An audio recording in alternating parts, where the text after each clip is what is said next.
stop. So at this intersection, there have been recorded 171 crashes, causing 29 injuries of some kind, and one of those people was Nadia Mazumdar, who was killed here on October 19th, 2021. That's right. She was struck by a driver who was coming south and made a left turn as she was walking north in the crosswalk, and the memorial is in that traffic island. The speed of the driver must have been very high to kill somebody while making a turn. I was struck by a left turning driver, but at least I wasn't killed because that driver wasn't going fast enough to kill me. So the driver who killed Nadia, must have been going quite fast. Her family described Nadia as being wise, and she talks a lot about all the dreams that she had. And after she was killed, her father said, "I lost my everything. I loved my daughter so much. I'm going to miss her for the rest of my life. I need justice for my daughter."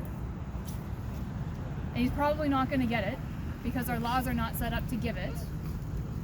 And after that happened, John Tory, thank goodness he's out. John Tory had the audacity after Nadia's death to say this. He said, "The principal responsibility remains and rests with the people who have their two hands on the steering wheel and their foot on the gas pedal."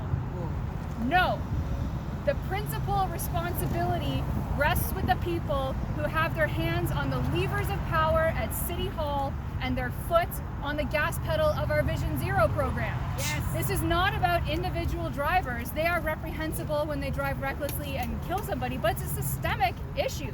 If our streets are designed properly, it stops reckless drivers from being reckless in the first place because it's uncomfortable, or if not outright impossible, to speed, to cause collisions, to ram up onto the sidewalk, because lanes are narrow, because there are barriers in place. There are so many ways with the way that we design our streets to stop people from exhibiting that driving behavior and killing innocent people, and it's so much harder to take when it's a young person who hasn't even had a chance to make something of herself, to live her life, to try to realize her dreams. All of that is cut off, and it destroys the family.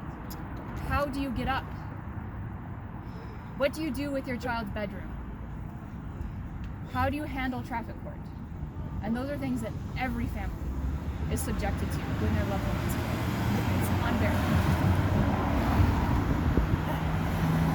And Gary Crawford, the local councillor, did not really say anything helpful in the aftermath either. He referred to this collision as an accident. There's nothing you could have done to predict it. There's nothing you could have done to prevent it. No, if you call a crash an accident, it means you fundamentally do not understand what happened and why it happened. Everything has a cause.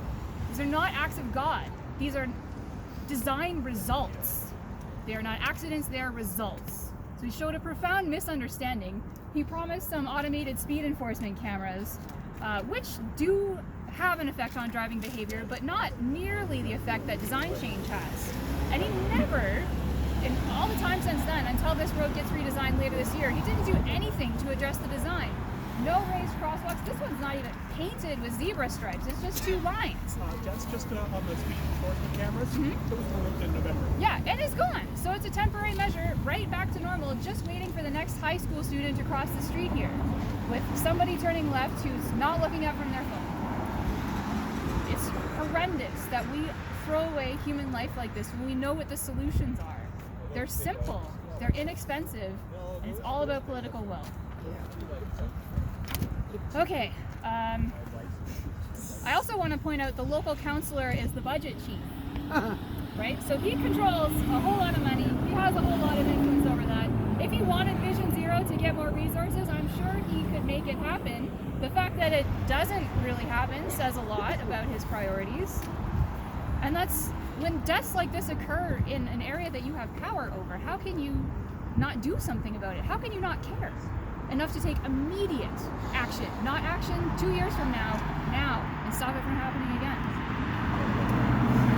So as we go across here, there are posters which Nadia Mazumdar's family has put up, and I just want to point out there's a prayer on them. And the prayer is Wa ina lillahi wa ina ilyahi rajiona. And that means, and unto God, and to him we shall return. It's written on the posters, so you can refresh yourself when you get over there. But it's nice to just say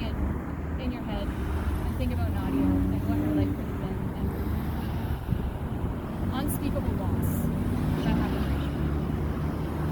We're gonna cross that way. We're gonna go south.